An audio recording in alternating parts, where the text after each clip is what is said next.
I'm so pleased to be here and to have a chance to talk with old friends and new friends about a time that was certainly central in my life to who I am now and what I have sought to accomplish and in many ways accomplished.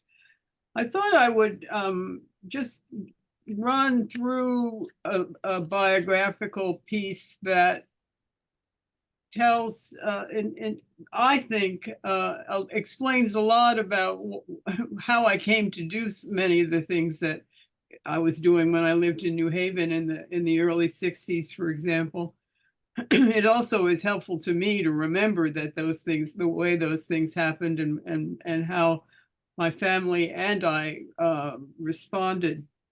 I was born in Philadelphia in 1940, and I'm the first of two daughters of Virginia Banks and William Patrick Cannady, a graduate of Howard University actually in 1933, which was not such a hot time to graduate from any place. But my father graduated there with a degree in electrical engineering. And then he and his wife moved to Virginia in 1939 because he was offered a teaching position in the Philadelphia Public Schools as a high school teacher. He taught electric shop and math at Bach Vocational School, which was a new school in the Philadelphia system. He was the first African-American high school teacher in the public system in Philadelphia. They settled us, the family. I was born, as I said, in March 1940. Actually, Bach the building is not used by the school district anymore, but it's a pretty sound building, and it's turned into a wonderful community center in South Philadelphia. The section that where there's a bar, and it's Bach Bar, is a place to go when it's on the roof of the building, so you don't want to go this month, but in the spring, it's a wonderful, and summer, a wonderful attraction. But that's where I was in nursery school, because they had a nursery program there. So that's my first memory of schooling, was going with my father to nursery school at Bach. We lived, however, in Germantown and the northwest section of Philadelphia, in an area that was eventually recognized, and still is now, as one of the first successfully integrated neighborhoods in the United States. I started kindergarten at the Eleanor Emlyn School in 1945. That school was still open as an elementary school in Philadelphia. But I transferred to Germantown Friends, a Quaker school nearby, as a third grader after an incident that many years later I came to recognize as an example, a very good example of my parents' concern for equal rights. In the memorial service, when my father died, one of the administrators at Germantown Friends described him as, he was a warm and encouraging person, and yet he stood up for his principles. He could be righteously determined and persuasive. What he was persuasive about was that because my best friend and I had read ahead in the reader, we made the mistake of telling the teacher that we had done that in our reading group, and we were in the top reading group. So she gave us dust cloths and said we could dust the books in the closet until the other children caught up. When my parents heard this, my father hit the ceiling and actually was mostly upset that the principal didn't see what was wrong with that. And a few weeks later, I was not at that school anymore. I am one of the first African-American graduates of Germantown Friends, and that was in 1958. I moved on to Sarah Lawrence, and as Michael said, I earned a bachelor's degree there in 1962. Now, part of the reason I'm underscoring that is that I was a sophomore in 1960 when, on February 1st, 4 Black college students sat down in a lunch counter at a lunch counter in Woolworth's in Greensboro, North Carolina, and refused to leave after they were denied service. Hundreds of supporters soon joined them, and word soon spread not only in southern states, but among students on campuses across the country. That spring, in Westchester County, New York, a few Sarah Lawrence students organized a group of 30-some students to march up and down in front of Woolworths in Bronxville. Let me get that page. There we go. Okay.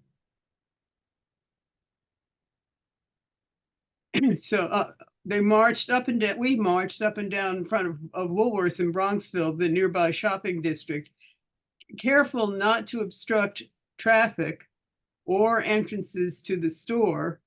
We handed out leaflets only when requests were made by passersby in compliance with a town ordinance. Among results of the picketing were that the front pages of all the local newspapers in Westchester County carried the full story. Over the next year, emboldened by responses to our demonstrations, students at Sarah Lawrence continued to seek ways to make public our support for civil and human rights organizations. By the spring of 1961, we were making connections with other intercollegiate groups, especially those colleges with students interested in anti-discrimination, anti-poverty, action, and for education, housing, and employment opportunities.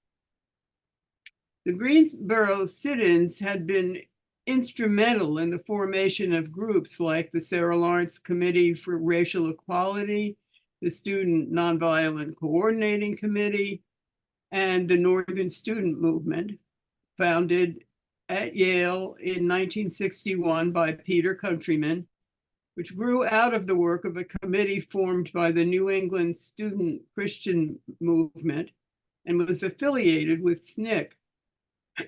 Based in Dwight Hall, Countryman started NSM's work by collecting books for predominantly African-American colleges and raising funds for SNCC. He then turned to organizing tutoring programs for inner city youth in northeastern cities. I met Peter in the fall of '61 when he came by Sarah Lawrence at the suggestion of Timothy Jenkins, then a law student at Yale associated with SNCC, as well as the National Student Association, which consisted of 400 plus college and university governments. I was the president at that time of the student government at Sarah Lawrence. Tim had learned that NSM, Peter's organization, and our group at Sarah Lawrence were both planning a conference in the spring of 1962. On a warm Friday evening in September, a small group of us compared notes, ideas, and resources about a spring gathering. Peter was heading up to Trinity College in Hartford for an all-day meeting on Saturday. He suggested that I come along. Within days, Peter and I were leaders of a group planning what came to be called the Intercollegiate Conference on Civil Rights in the North, taking place scheduled on April 13th, 14th, and 15th in 1962, and focused on the 13th, 14th, and 15th amendments to the Constitution. Within weeks, the site was confirmed. Within months, speakers, panels, discussion leaders, and accommodations arranged. Within that fall, Peter and I were a couple. Within a year, we were married, living in a tiny apartment on Whitney Avenue out past Canner Street, and working in Dwight Hall as 2/3 of the paid staff of the Northern Student Movement. Within 5 years, that is 1961 to 66, Peter and I obtained 4 degrees, one from Sarah Lawrence, one from Yale. These were our undergraduate degrees, and 2 degrees from Yale, and 2 Fulbright scholarships. We were raising then 2 children, Matthew and Rachel, both Yaleys, and we're heading to London for a year of study at LSE. As for our time at Yale, I dare say we were always involved in the freedom movement. I was talking earlier about remembering names, and of course the names are some of the names are easier to remember than others. The first name that came to me was Bill Coffin, and in fact, part of the reason his name was that when Peter and I were dating, he arranged for me to stay at the Coffins because Marion Wright was living there as well, and I was essentially her guest at the Coffins house whenever I came up to New Haven.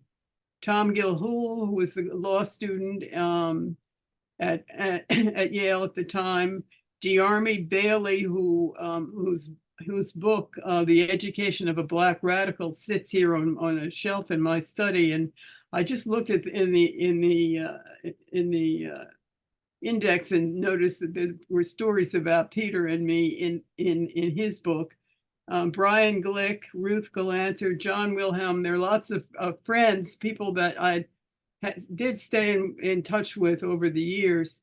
But it certainly was a time for all of us, and actually, I should mention Tony Robbins and Jennifer Robbins. Tony was in the medical school, but he because of Tony and Jennifer living in the Hill, Peter and I moved to the Hill and started trying to be organizers there, and started something called the Hill Neighborhood Union. I'm going to stop and say that I love talking about this period, and I am startled to see how much of it it comes to mind. But I look forward to having a bit of a conversation, which I think is almost always a wonderful way, because my historian son says that history is storytelling. That's what it is. So, Bruce? Yes. Thank you. No, I'm eager to tell stories.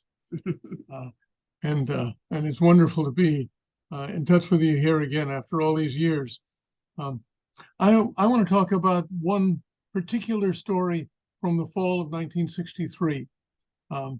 And let me start at the end with the odd moment that I was sitting in the office in the Department of Justice, sitting in the office of the Assistant Attorney General for Civil Rights, arguing with him about federal policy toward Black people in Mississippi.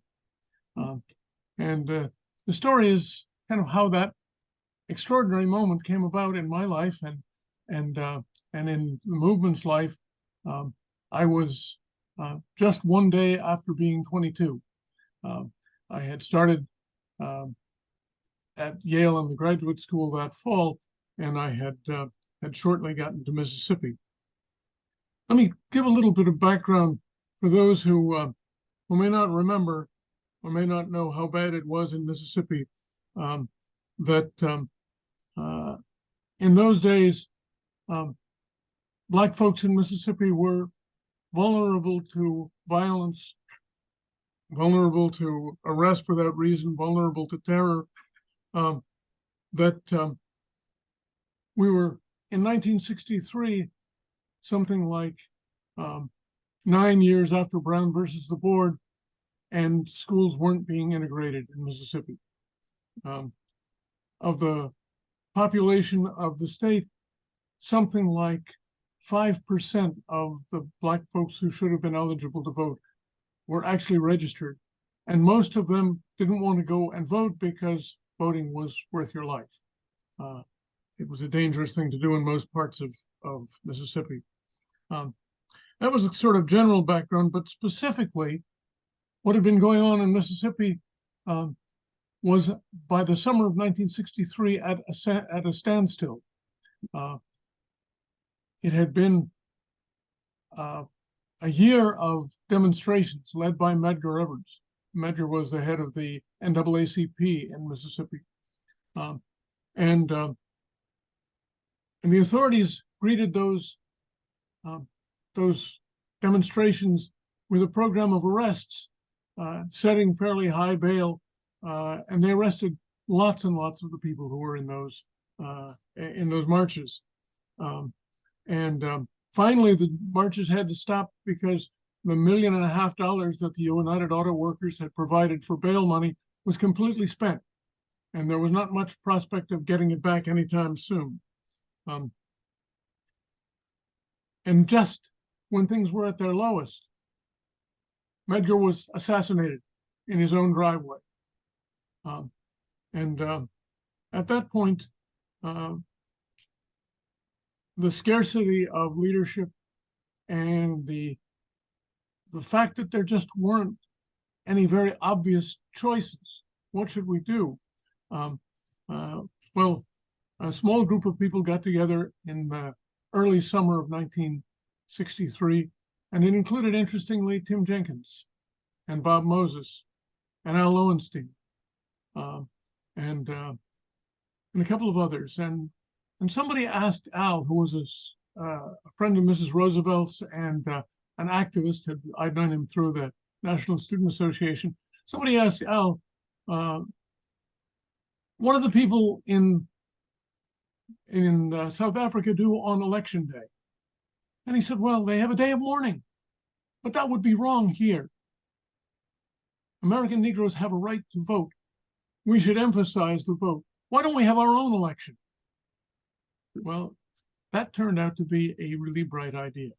And Bob Moses took it on himself to lead Mississippi SNCC. He had come to Mississippi rejecting the freedom rides strategy for work on voting. He thought that voting was everything, that if we could get voting, people could defend their own rights. And but it was really hard.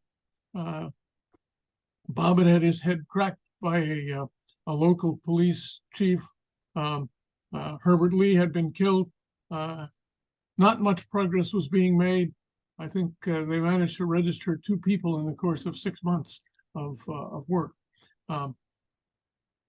The strategy that they chose for the mock election seemed to me right. And I heard about it early in the fall.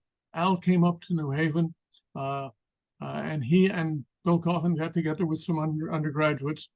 The plan was to have Yale students and Stanford students go to Mississippi. And the reason for that was that nobody in the movement could do much in Mississippi, because if you were doing anything, you were likely to get arrested. 3 people had a meeting about civil rights.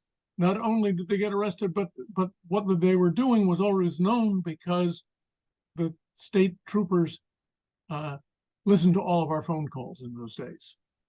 And so the idea was to bring in people for whom or about whom it would be news if they were arrested. It would be news if they were beaten up. We knew that people were arrested, beaten up every day in Mississippi, but they were Black folks. So they didn't count. They didn't count with the media, and they didn't count with the Justice Department. So the idea was that there would be this mock election, and people would declare that they actually wanted to vote. This was, oddly enough, an important tactic at that point because Jim Eastland, the long-term racist right-winger from in the Senate from Mississippi, was saying on the floor of the Senate on a regular basis, our Negras, that compromise word that he had, don't want to vote. They're happy as they are. We don't want any interfering from the outside. And of course, it wasn't true at all. Black folks did want to vote. And so it happened that several of us took off from Mississippi and went to the COFO office, the Council of Federated Organizations on Lynch Street, and met Bob Moses. It was, for me, one of the great experiences of my life. Bob, who I stayed in touch with the rest of his life, had an extraordinary way about him. He was quiet, he was determined, and he was a listener. Anyhow, the idea had been to try out the mock election strategy in the primary election in August, and 27,000 people actually showed up to vote in the various temporary polling places in the Jackson area. So the idea was to go statewide, but to go statewide, you needed organizers and you needed to get the news out. So I had bail pledged by a Yale graduate student. So Bob wanted to send me someplace where he thought it would be likely that I'd get arrested. And he sent me to go with George Green to Natchez. Natchez was kind of scary. It was in the southwest of Mississippi, and the movement hadn't made much headway there. But the night that I got there with George, we drove down. The night that I got there, we had a meeting of sympathetic leaders, 2 folks from the Black community and 2 white women at the house of the Catholic chaplain who was there.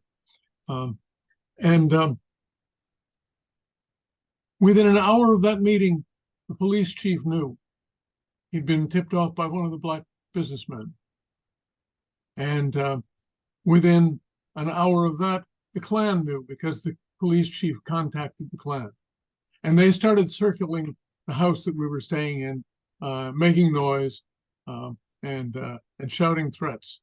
The next day, as it would, amazingly enough, Ella Baker arrived in town. And I met her plane at the teeny airport of Natchez. She was visiting her friends. She had been the first executive director of the Southern Conference, King's Organization, the SCLC. And she'd been a long time worker in the NAACP. She had a network of friends across the South. And she was there to see what was happening in Natchez and then to go to see her friends back in Vicksburg.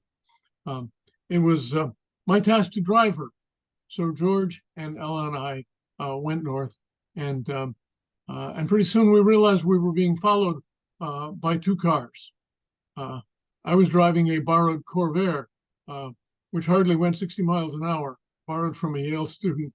I was driving slowly because I wanted to make sure anything these guys wanted to do to us that would happen in broad daylight. Well, they weren't worried about that. When we stopped for gas in Port Gibson, they hopped out of their cars, told George and Ella to stand by our car, and started beating up on me. They were saying that I was making trouble down in Adams County, and they wanted to stop. And I said I wasn't making trouble, that I was helping people find the vote.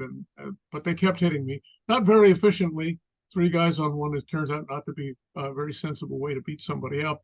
Um, uh, and pretty soon they stopped, and with a few more threats and answers from Ella, who was never shy, they took off. And of course, what this meant was that strategy was working. I immediately, when I got back to Jackson, called the newspapers. The story was in the San Francisco Chronicle and in the New Haven papers. And the Justice Department, wonder of wonders, was interested. They wanted to hear my story. This was about the 10th time George had been involved in an incident like this, but it was the first time the Justice Department had ever taken an active interest in it. But then I had to decide, would I go back with George? George was going back to Natchez to work. And I felt I was kind of a marked man, that they were clearly threatened by having white folks down who would draw the press. So I wondered about it. We went to the Negro Elks Club for drinks and dinner. And people came up to my table, up to the table where George and I were sitting, and said that we shouldn't go back down there. They're crazy people down there in the Southwest. And I said, George, are you going down? He says, yeah, I'm going back tomorrow. And I said, I'll go with you. Well, the next day, to shorten the story a little bit, we were followed out of town. We were going up to Natchez, up to Fayette for another polling place for the election. They ran us off the road 5 times. We had a faster car. I'd rented a car from Hertz, but they had a brand new Impala that could go 125 miles an hour. It did. At one point, the 5th time they ran us off the road, George couldn't get back. George was fortunately driving. He was a great driver. But they had us blocked off. Ernest Avance, who the FBI told me was probably guilty of 8 or 10 murders. He jumped out of his car and put a gun to George's head and said, "Get out of your car." We were just 8 miles from the Mississippi River at that point. And I thought things were going badly. But George had seen that he could drive around them. We drove down the embankment and up it. So Avance emptied his revolver into our car, but it didn't hit either one of us, hit one of our tubeless tires. But we had 2 minutes on them, and we got to Fayette. And George said, "What do we do?" And I said, "Get us arrested." So we drove through Fayette in the oncoming lane and in the sidewalk of the oncoming lane, and we caused a traffic jam. And we were just out of town, and we had lost them for a moment. And George said, "What should we do? Go back and try to get us arrested again?" We hadn't found a policeman. I said, "No, turn right." I essentially sat in the front seat of the car, flipping a coin, making sure that the turns were random. And after 9 random turns, my background in statistics told me that I was safe, that we could stop and change the tire. And we did that. And of course, then I had an even greater story to tell. And the Times wanted the story, and the Washington Post wanted the story. And then Bob said, late that evening, he said, "If you go to Washington, if I send you to Washington, will your congressman talk to you?" I said, "Yes, Jeff Cohalan from Berkeley. I worked on his campaign. He will talk to you." And that was how I ended up in the office of the Assistant Attorney General for Civil Rights. Cohalan was so angry, he called over to Bobby Kennedy. Kennedy was out of town, but he said, "I want him to talk to someone." They had me talk to Marshall. And I was surprised at how thoughtful and sympathetic, what a decent guy he was. But at the end of the hour or more conversation, he started talking to me about the political problems that the administration was facing. And I said, you remember I was young then, I said, "Sir, what you're telling me, I think, is that the Attorney General of the United States won't enforce the Constitution of the United States because he's worried about the election next November." And he said, with more emphasis than he'd had up until that point, "No, that's not what I'm telling you." So we talked a little while longer and had pretty much the same exchange again. And I finally said to him, "Sir, there must be something here that I don't understand." And he said, "Well, that would be a reasonable inference." And then he was quiet. So I was quiet. And I sat in the office of the Assistant Attorney General, wondering what the hell was going on. And suddenly I broke out in cold sweat, and the fear of all those days caught up with me. And I said to him squeakily, I said, "Sir, do you mean to say it's not the Attorney General? It's his brother?" Which was, of course, meant it was the president. And here I was, a 22-year-old graduate student, and the person making the decisions that I was hoping to influence was the most powerful person in the world. So I said, "Well, it doesn't matter. We need the protection. Lives are at risk there." Marshall said, "Bruce, I promise you we'll do everything we can."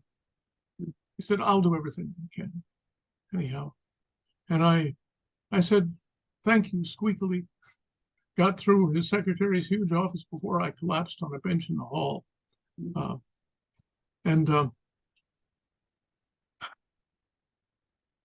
That was the project's aim. It was to get the news out, to put the administration's heat to the fire, or heels to the fire. But what he knew, and what I was suddenly aware of, was that I would have been a hell of a lot more useful dead. And of course, it was the Freedom Ballot that led to summer in Mississippi. And the assassinations of that summer did help end up passing the voting rights bill. I could go on telling stories all night. It's wonderful to remember that time and to remember those people. Ella, so astonishing. Bob, so kind, so patient, so terribly worried about the people he had under his charge. But there must be people with questions to ask. Thanks for doing this, Michael. I really appreciate it. Thank you both. I think in our society, we're used to saying for veterans, "Thank you for your service," as we should, and you are great veterans and continue to be active. So I think on behalf of the audience and of your university, thank you for your service in this regard in the 60s. Folks are welcome to post questions in the Q&A. I've got a couple, and you each may have questions or comments for each other. I wanted to start by asking, you both spoke some of Yale, both have mentioned Bill Coffin, Dwight Hall.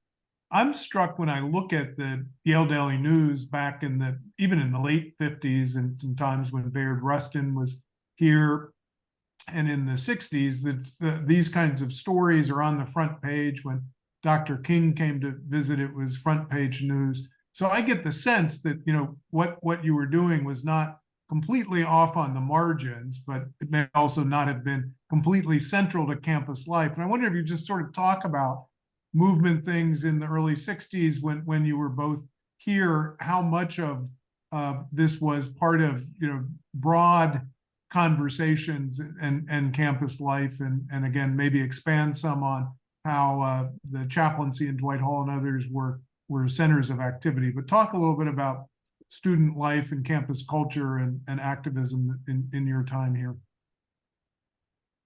Let me start by saying that since I arrived on campus at 62 as a girlfriend and activist, and what I did find, and it's obviously Peter Countryman's involvement with the movement by then was extensive enough that he had dropped out of Yale and was sort of living on his Yale friends, literally eating at the dining halls. But there were an awful lot of undergraduates, and so I've named some of the law students and people in the in other graduate schools who were very involved, and so part of what was going on, I think, was that the impact of, well, for my family, the Brown versus Board of Education, and then Emmett Till, and then the sit-ins, those were just things in the news and strong statements about what was going wrong in the country or what could be going right, and questions about what we could do about it. So it seems to me it just went on, and the fact that that Bruce, people like Bill, like Bob Moses. I worked with Bob in Mississippi much later. At the time that others were going to Mississippi, I think my mother would have had a heart attack if I even talked to her about that possibility. Not because I was her daughter, but because I was then a mother and had these two little children. But Mississippi was certainly, for my community, a terrifying place to think about even.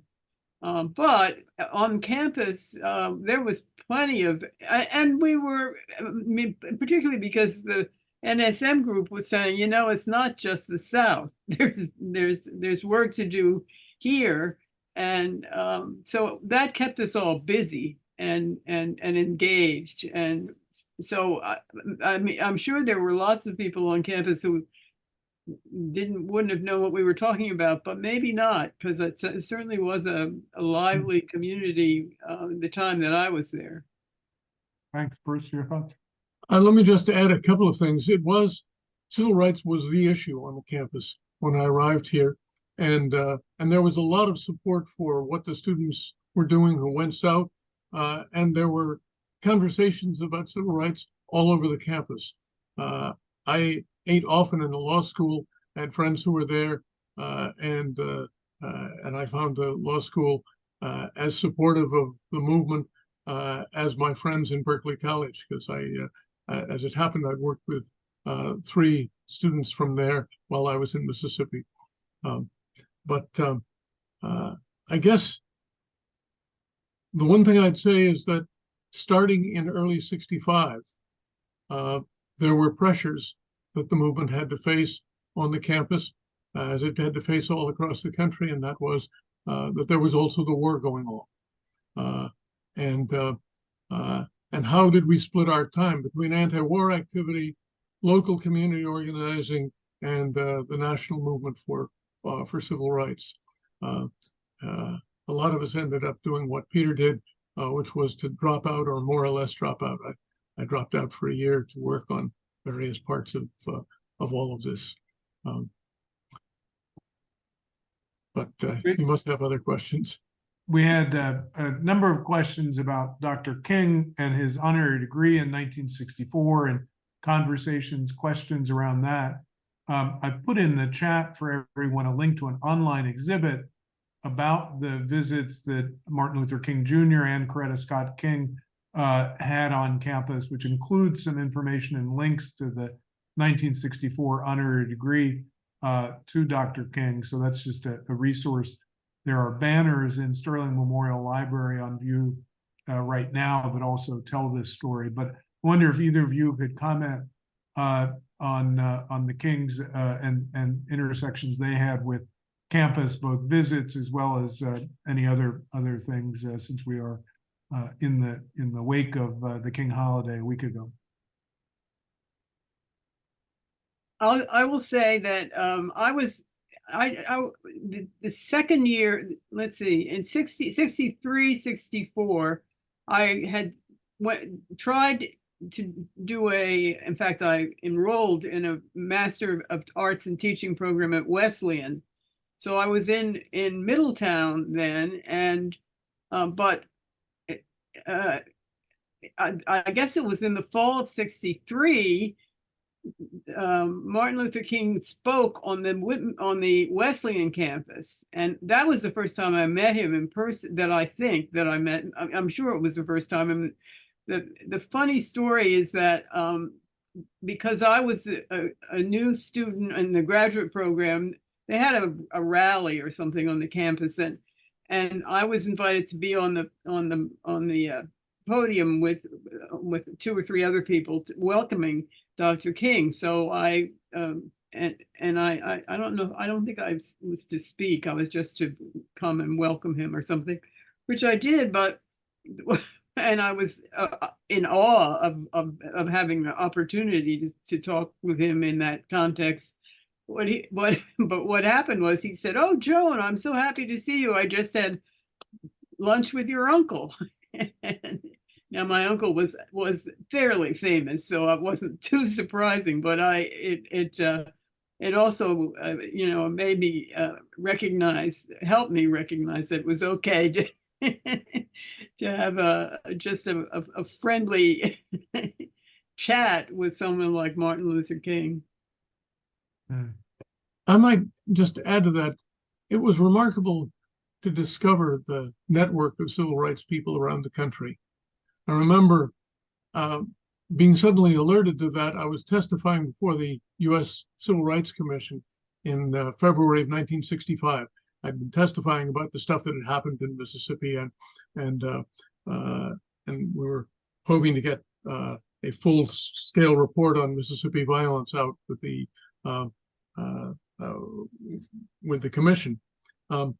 But after I'd finished an hour and a half of testifying and talked about J.T. Robinson, the police chief, trying to have me killed or threatening to have me killed, I was introduced to a tall woman who seemed slightly familiar to me.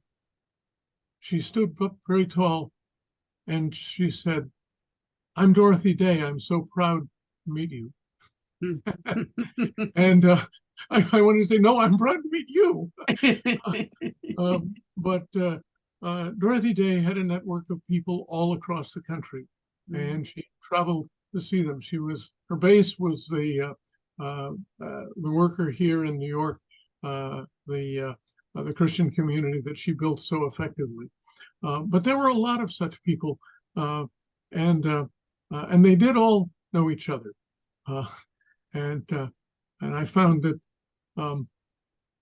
they had strategic insights that I missed entirely. I remember once listening to Dorothy Height and she was talking about a program called Wednesdays in Mississippi. And I thought, how crazy is that? Inviting club women from around the country to spend a day in Mississippi and then go back to their own communities. But of course, when we were looking for votes for the civil rights bills, the votes came from senators who were pressured by people who had been in programs like Wednesdays in Mississippi. The problem was always getting the word out. That night after I was at the Justice Department, my folks had a birthday party for me. I was going back to Yale the next day. And a couple of people, including the head of the Bureau of Land Management, my dad was in the U.S. Forest Service, people that I'd known most of my life, came to this little party. My mother cooked a dinner, and the first one said, "Bruce, it's extraordinary to read about what's been happening. I didn't know anything about all of this." And I wanted to say, "What do you mean? You don't read the Times? You're a federal official.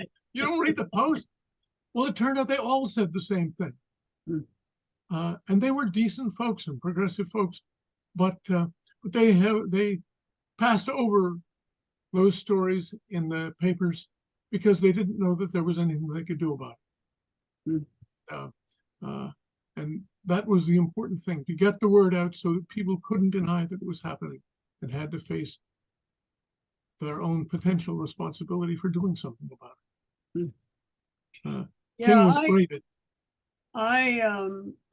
it's interesting to think about the people who were involved. I mean, those who understood what was going on and were there. And there were, I mean, as I said earlier, it felt to me as though I was surrounded by people who were focused on what we were going to do. I need to tell you another quick story. This must have been in March '63. And it was, so that was before I went off to Middletown for a year, but we were still in New Haven, and the Freedom Singers, the SNCC group, were coming to the campus to give a concert and raise money for SNCC. And I was very excited because I was a singer myself, but I was not a part of the Freedom Singers. I was very excited they were coming, but then I went into the hospital and had a baby. And the baby and I were out of the hospital by then. That was Matthew Countryman. But I wasn't able to go to the concert. Well, they came to us, and they came to our little apartment on Whitney Avenue and sang We Shall Overcome, among other things, to me and Peter and this then maybe 2-week-old little boy. My mother swore after that whenever anybody played or sang We Shall Overcome, Matthew genuflected. It was a way of shaping his sense of the world. Thank you both for those comments. I think, Joan, Bruce and I are both New Haveners, so I think we're going to work with the city to get that Whitney Avenue Place plaque to say the SNCC Singers performed here. But the last time I heard them sing was at the SNCC reunion 5 or 7 years ago, and with his cracked, damaged voice, Harry Belafonte joined in, and I was reminded about the crucial role that he played, because we were always raising money, and nobody in the whole entertainment world was as generous or as constantly working as Belafonte was there.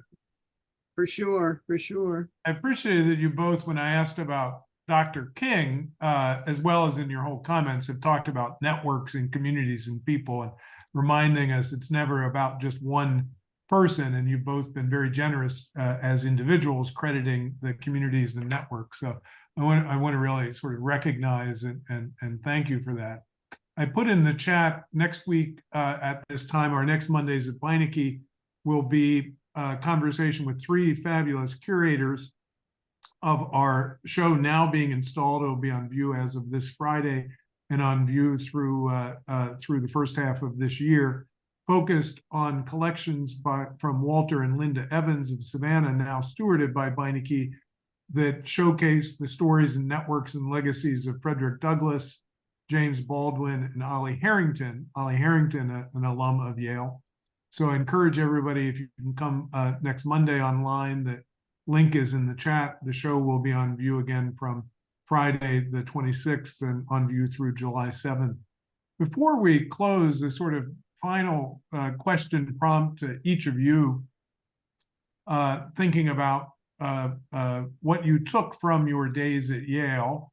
And I wonder if you could just reflect some. Both of you have had and have, including this afternoon, distinguished ongoing careers as educators. So you have taken stories and shared them in an ongoing basis. But I wonder if each of you might just share, perhaps by way of inspiration for all of us, particularly for the younger members of our audience, contemporary students, as they reflect on what they're doing and learning and their future careers and lives.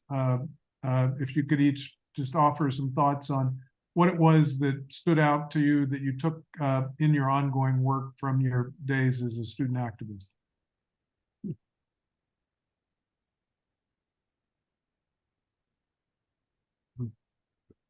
I'm willing to go ahead. Okay. Okay. In 1966, I took a job at Stillman College for a year. I was pretty well burned out. I had been I was supposed to be the ACLU's first selective objection case on the war in Vietnam. And fortunately, I didn't pass my physical, so I didn't actually have to go to jail. But I did go south to teach, and I found it an extraordinary experience, a wonderful experience. And there was a moment when one of my students, not one of my best students by choice, he was, said to me, "Y'all are always giving tests."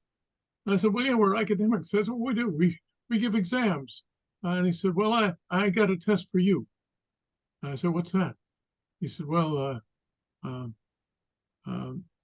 it's a question I'm asking all of the faculty." By the way, he clearly meant the white faculty. And I said, "Well, would you like me to put some time on my schedule so I can take it?" He says, "It's just one question." I said, "What is it?" He said, "What's happening, man?" Well, that was a question we got to ask every day of our lives. It was the standard formulaic question, and we all had various answers to it. But I realized from what he said that there must be a standard answer in the community that I hadn't been paying enough attention to. And I scratched my head for a moment, and then I looked at him and I said, "There ain't nothing to it." He says, "You got 100. You got and I thought a lot about what it meant that was the standard answer. It's actually a pretty good answer to a different question. Is there anything to those rumors of violence, those rumors of danger, and so forth? Saying there ain't nothing to it is good news today. I found that my time in Mississippi and my time with the movement here in New Haven got me ready for a life where I could be both a scholar and an activist, and where I would always find a welcome among the folks in the civil rights community for the rest of my life. Really, that's been one of the kind of constant supports and pleasures in my life. And people ask me about that time in Mississippi, and I say I was so lucky to be asked. Thank you.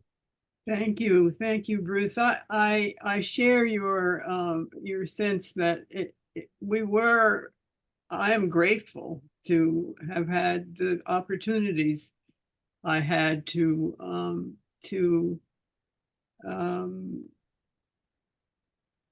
speak truth and to help others, welcome others in this dialogue that we must have.